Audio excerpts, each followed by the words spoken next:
the whole time I was thinking, people are going to think, how could you say that's not bleak? It's so bleak. There are moments of joy there, for sure. So let's go back to the very first time that you screened Fish Tank. What was your initial response to it when you first saw it?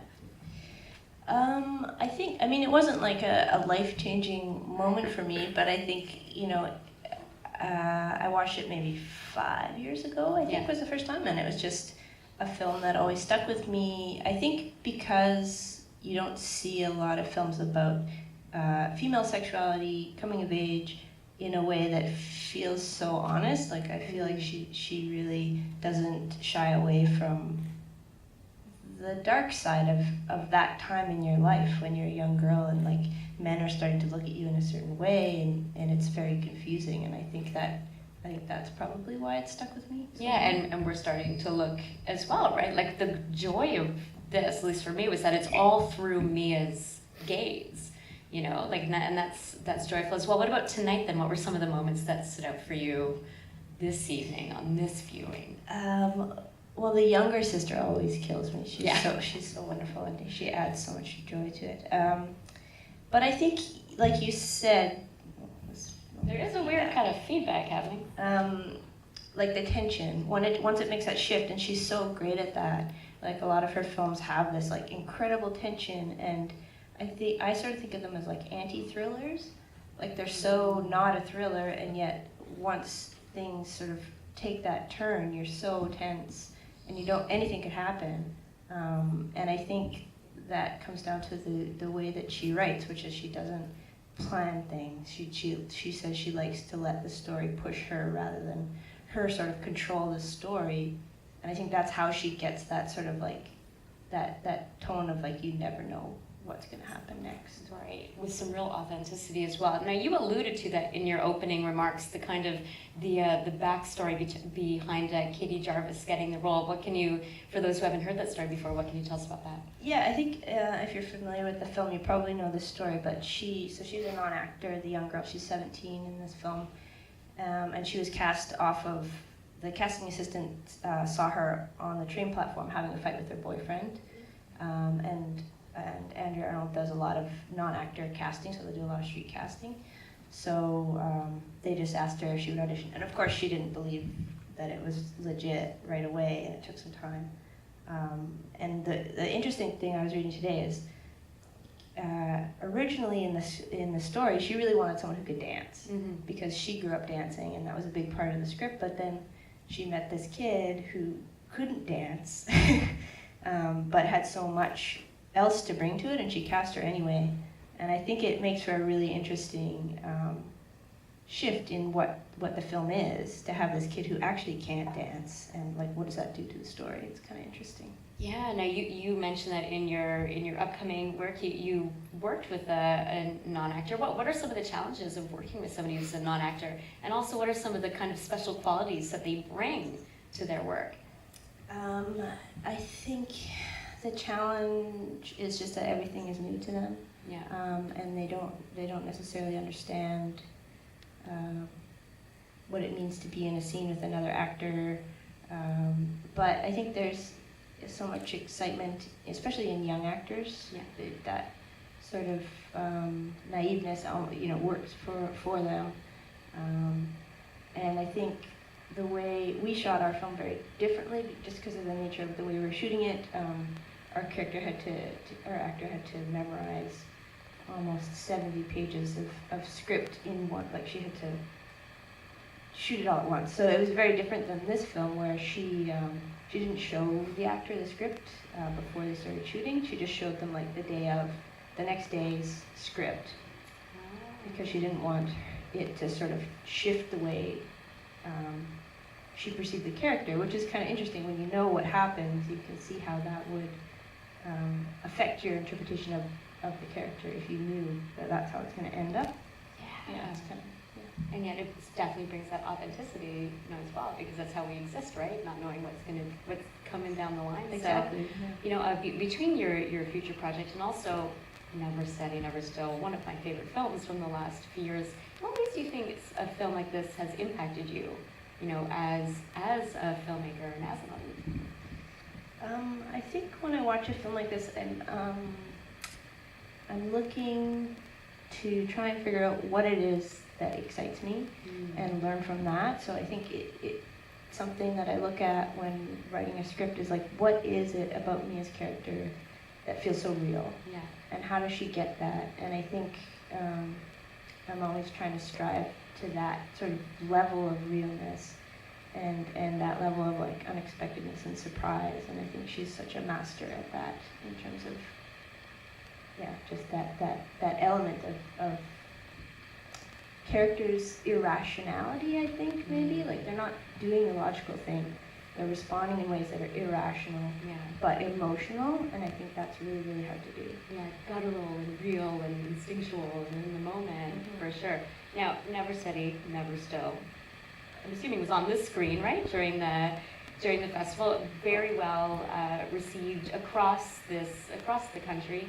What are some of the ways of the experience, both of making and then of screening Never Steady, Never Still for audiences across the country, has changed you as a storyteller? That's a tough question. To have at least one of those, you know? Yeah, I don't know. The first feature is such an emotional experience, and my film was very, very personal, so it was a real roller coaster, emotionally and mentally, just trying to wrap my head around what it is to put yourself out into the world like that in such a public sphere, and to put your stories out there. I think it's changed. I think I'm much more level-headed now. After going through, like, I feel less scared about people's interpretations of the work. Yeah. So going into this next film, I feel like a lot more, I guess, confident in my own ability. You know, like, I don't feel as reactionary to what the audience feels, because I feel like, okay, the film is. I'm proud of what the film is, and you know, some people are gonna love it, and some people aren't, and that's okay. Yeah. But that's really hard to face when you put so much work into something that, you know, it's not gonna be for everybody, and that's. And that's okay. That's life. That is. I would love to open this up now to comments and questions from the audience, and also remind you that we will be continuing this in the lobby after the Q&A, and there are drink tickets, so please make sure you get one of those. All right, we have a mic over there and a mic over there, so you know, pop your hand up for any questions or comments that you might have about Fish Tank. Okay. Well, then let's talk. Oh, right there. Oh, and we have a race with mics. Hi. If wonderful film. If the actress is only 17, what's the deal with the sex scenes? Well, obviously they're not real. They're not actually doing anything. I think with an actor that's 17, it's just about parental consent, so that the parents were aware. I mean, I wasn't there for the shooting of it, so I don't really know. But I think if they're under 16, it's a whole different story. But I think 17 is like parental consent in that instance. Yeah, I know that's a very difficult scene to watch. Yeah, there was we could hear the gasp in this room, right, when that started to happen. Yeah, Michael Fassbender's character, that's a interesting, problematic character right there. Yeah, what were some of your thoughts when you first saw that and the kind of role that he plays in this film? Yeah, I mean, he's a predator, and I think what is so interesting about the way she treats it is that he comes off as quite charming throughout. You know, he never really sort of, like, until that scene, you kind of like him, and I think that's very realistic for a guy like that who's taking advantage of young girls and like really manipulating her. So I think it's really, really dark, but I feel like it's very honest and probably happens a lot. I would imagine so.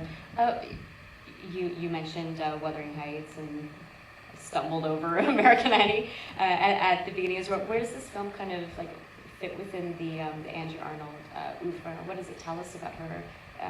Tell us about her as a filmmaker and the kind of stories that she wants to tell. Well, this was her second film. It was her first film was actually developed as a sort of Lars von Trier experiment. It was one of his constraint. That's the Red Road. Yeah, Red Road. So this was her first like sort of like independent of anything else type of feature, and it feels like a first feature to me in a lot of ways. I think she was finding her voice. She was actually quite mature when she started making films, so I feel like she has a very mature voice in a lot of ways. So Wuthering Heights came after this, and it was more of like an adaptation, and then she went to American Honey. To me, this is her most free film. And after that, she sort of was working within different constraints, and then tried her hand at the American side of things. Yeah. You mentioned that it feels like a first feature, and you yourself has had a first feature. What are some of the hallmarks for you of like in what ways does this feel like a first feature? There's just, I think, like a lot of heart and a lot of emotion in it, and then a few scenes where you're kind of like not, just like, just minor things that aren't fully executed the way that you think that she could execute it now. Yeah. I don't know, it's very subtle things, I think. Yeah. Okay, and the use of music in here as well is pretty remarkable.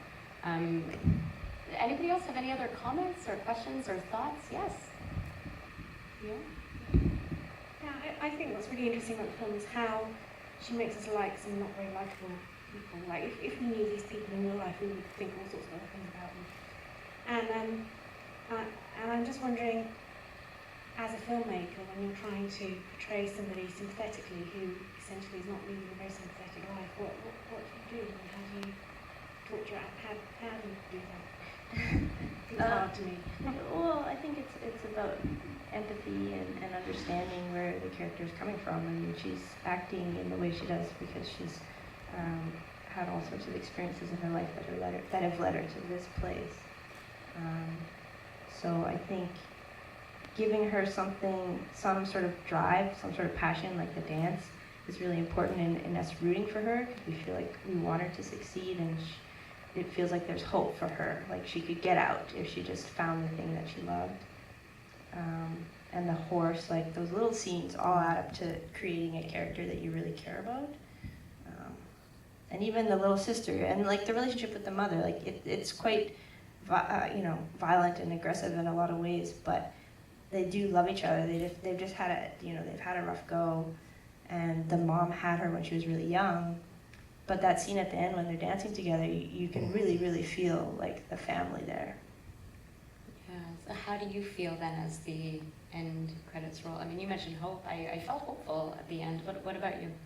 Yeah, definitely. I felt hopeful. Like, I feel like she learned a lot from what she's just gone through, and the scene with the little girl at the river was so intense and such a probably huge shift for her in the kind of choices she's going to make. So I do feel like there's hope. Yeah. All right. Any other comments or questions for Kathleen? If not, I invite you to join us in the license lobby. Get your drink tickets, and we'll continue this conversation out there. Thank you. Thank you so much, Kathleen. Thank you. For finishing. Excited for your next film as well. I'm told that the drink tickets are through that exit, the far side.